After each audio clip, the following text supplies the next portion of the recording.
Alors concernant l'origine, les causes des flux de mobilité, on va tout d'abord accorder un poids très important à l'évolution de la structure socio-professionnelle. En effet, des transformations économiques ont très souvent obligé ou empêché les individus à connaître des flux de mobilité qu'on nomme dès lors structurels et qu'on a déjà évoqué dans la superbe vidéo précédente.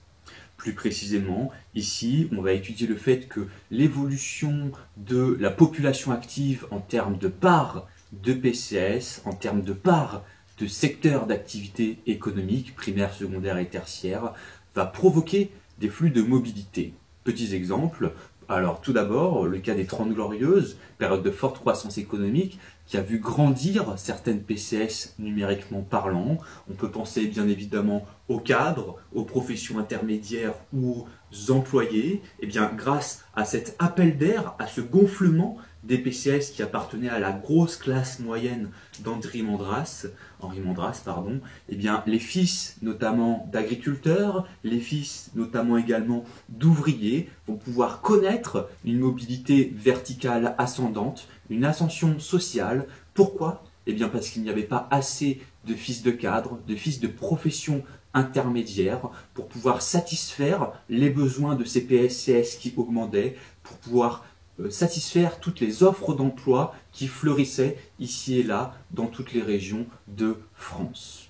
Alors aujourd'hui, ce que l'on constate, c'est que cet appel d'air est plutôt limité et que les fils des catégories populaires ont moins cette chance de pouvoir s'engouffrer dans des PCS qui augmentaient. Pourquoi? Car aujourd'hui, à l'heure actuelle, on n'est plus à l'époque des 30 Glorieuses et les PCS qui augmentent, c'est notamment les employés notamment peu qualifiés dans des secteurs comme les soins, l'aide à la personne, et les enfants des catégories populaires vont plutôt aller vers ces postes d'employés peu qualifiés qui sont plutôt précaires. De la même façon, certains secteurs, le secteur secondaire et notamment la sidérurgie ont connu des crises économiques très importantes. On pense notamment à la période qui commence à partir des années 70, à la fin des 30 Glorieuses. Eh bien, les enfants de ces ouvriers qui travaillaient dans la sidérurgie sont certes plus diplômés que leurs parents. Ils ont souvent des CAP, des BEP, etc. Mais ils n'ont pas pu, eux aussi, travailler dans la sidérurgie et se sont orientés vers ces postes d'employés peu qualifiés, des postes précaires, notamment avec des contrats de type CDD intérim. Enfin, la situation a énormément changé par rapport aux 30 Glorieuses concernant le chômage. Et pour les générations nées dans les années 40, le chômage était très faible, de l'ordre de 4%, ce qui pouvait favoriser des flux de mobilité ascendants. Aujourd'hui, pour les générations notamment nées dans les années 70, le chômage s'est généralisé et les cas de déclassement sont beaucoup plus importants. Enfin, dernier élément de comparaison, durant les 30 Glorieuses et notamment durant les années 60, on avait beaucoup besoin de postes comme, je ne sais pas, des médecins, des enseignants, mais également des journalistes, et cela pouvait favoriser l'ascension sociale. Or, aujourd'hui, ce que l'on constate, c'est qu'il y a beaucoup de candidats pour ces postes très qualifiés, et qu'il y a peu de départs à la retraite, peu de nouveaux postes, peu de postes libérés. Par conséquent, cela va plutôt favoriser la reproduction sociale qui règne davantage aujourd'hui pour des PCS comme les cadres, les fils de cadres ayant beaucoup plus de chances de rentrer dans ces postes comme ceux de médecins, de journalistes, etc. que les fils des catégories populaires comme elles le pouvaient durant les 30 Glorieuses. Deuxième élément qui influence énormément les flux de mobilité, c'est le niveau de formation. En effet, on sait bien aujourd'hui que c'est le diplôme qui va conditionner l'accès à telle ou telle catégorie socio-professionnelle. De la même façon, c'est en obtenant un diplôme élevé que l'on va pouvoir rentrer dans une catégorie sociale élevée. Cela s'observe notamment pour les diplômés du supérieur long qui ont un diplôme de type Bac+5 et qui vont très souvent pouvoir rentrer dans la PCS des cadres et la PCS des professions intermédiaires. Néanmoins, malgré cette relation forte entre diplôme et accès à tel ou tel PCS, on note que désormais, il y a de plus en plus des cas de déclassement qui remettent en cause cette relation. Plus précisément, du fait de la massification scolaire, de la hausse des diplômes délivrés, une auteure, Marie Duru-Bellat, note qu'on assiste à, je la cite, une dévalorisation des diplômes. Dévalorisation des diplômes qui est liée au phénomène suivant, du fait que de plus en plus d'individus obtiennent un bien, en l'occurrence un diplôme, la valeur du diplôme diminue. Elle note ainsi qu'il y aura deux conséquences hyper importantes à cette massification scolaire et à cette hausse des diplômes délivrés. Première conséquence, un déclassement intergénérationnel. C'est-à-dire que de plus en plus d'individus obtiennent une PCS moins élevée que la PCS de leur père, alors que pour autant, ils peuvent avoir un diplôme plus élevé que leur père. Alors ce paradoxe, entre d'un côté une position moins élevée, de l'autre un diplôme plus élevé, est appelé le paradoxe d'Anderson. Deuxième conséquence que note Marie Duru-Bellat, c'est un déclassement scolaire. Le déclassement scolaire, comme vu dans la première vidéo, cela implique que des individus obtiennent un emploi inférieur à leur niveau de qualification. J'obtiens par exemple un bac plus 5, mais en conséquence, j'obtiens plutôt un emploi de type bac plus 2 qui correspondrait plutôt à un BTS ou bac plus 3 à une licence. Ce déclassement scolaire, il est notamment très important pour les diplômes du supérieur long. On note par exemple que dans les années 80, on avait à peu près 65% des diplômés du supérieur long qui pouvaient rentrer dans la PCS des cadres. Or aujourd'hui, ce chiffre est tombé à 45%. 45% des diplômés du supérieur long rentrent dans la PCS des cadres. Les autres rentrent donc dans d'autres PCS, comme la PCS des professions intermédiaires ou pire, entre guillemets, la PCS des employés. Pourquoi pire? Car le déclassement scolaire est fort pour ces personnes. Alors, un autre auteur, Louis Chauvel, a particulièrement insisté sur l'idée du déclassement, et notamment en étudiant un diplôme, le bac. Louis Chauvel note que auparavant, le bac était, je le cite, une porte d'entrée pour les catégories moyennes, pour les classes moyennes. Or aujourd'hui, note Louis Chauvel, ce n'est plus le cas, et cette porte d'entrée va correspondre au fait d'obtenir d'autres types de diplômes, et notamment des diplômes du supérieur, mais aussi des diplômes du supérieur très valorisés et convoités, comme des diplômes d'école de commerce, des diplômes de type Sciences Po, etc., etc. Alors le constat ici, pour conclure, est là. C'est parce qu'on a délivré beaucoup de diplômes, que le nombre de diplômés a augmenté, qu'il y a eu un risque, qu'il y a eu de plus en plus de déclassement. Pourquoi? Tout simplement parce que la hausse du nombre d'emplois qualifiés n'a pas été aussi importante, n'a pas rejoint la hausse du nombre de diplômés. Ce constat du déclassement, il est notamment relativisé par un autre auteur, encore une fois. Cet auteur, c'est Éric Morin, qui explique qu'il n'y a en réalité pas forcément de déclassement dans la société française, mais plutôt une peur du déclassement. Une peur du déclassement qui est très importante lors des crises économiques. Éric Morin note que cette peur du déclassement, elle est très importante pour les adultes qui ont peur de perdre un statut, par exemple les personnes qui sont déjà cadres et qui ont peur de tomber, entre guillemets, profession intermédiaire, mais cette peur du déclassement, elle est très importante également pour les jeunes étudiants par exemple, qui ont peur de mal s'insérer dans le marché du travail, de ne pas trouver un emploi à la hauteur de leurs espérances, de ne pas pouvoir suivre la destinée que fut celle de leur père, comme par exemple un emploi de cadre qu'avait auparavant leur père. Cette peur du déclassement, note Éric Morin, est très importante chez les catégories favorisées, et notamment très favorisées. Pourquoi? Parce que ce sont elles qui tombent du plus haut en cas de déclassement. Boum, badaboum. Enfin, dernier point, Éric Morin nous note bel et bien que les diplômes protègent encore. Et il va effectuer le raisonnement un petit peu à l'envers par rapport à ce qu'on a dit précédemment. Pourquoi? Eh bien, Éric Morin ne nous dit pas que le diplôme va forcément permettre d'obtenir par exemple un poste de cadre, mais Éric Morin note plutôt que le diplôme va protéger. Le diplôme va protéger de quoi? Du chômage, premier point. Deuxième point, d'emplois peu qualifiés également. Enfin, troisième point, d'emplois qui sont précaires, d'accord, précaires de type CDD, intérim. Alors pourquoi? Éric Morin explique qu'en réalité, si on n'a pas de diplôme, il y a de fortes chances de connaître ce genre de phénomène, ce qui est beaucoup moins le cas pour les personnes qui ont un diplôme. D'accord. Troisième et dernier élément qui impacte la mobilité sociale, ce sont les ressources et les configurations familiales. En effet, il y a bien des spécificités en termes de configuration familiale qui vont impacter les ressources familiales et donc la mobilité sociale. Concernant ces spécificités, il peut s'agir du milieu social, du niveau de revenu de la famille, mais également de la taille de la fratrie, de la situation conjugale connue dans la famille ou encore de l'origine migratoire des parents. Ces spécificités familiales vont impacter les ressources de la famille et donc soit freiner, soit favoriser la mobilité sociale. Un auteur a particulièrement étudié le poids des revenus et du milieu social sur la mobilité. Il s'agit encore une fois de Pierre Bourdieu.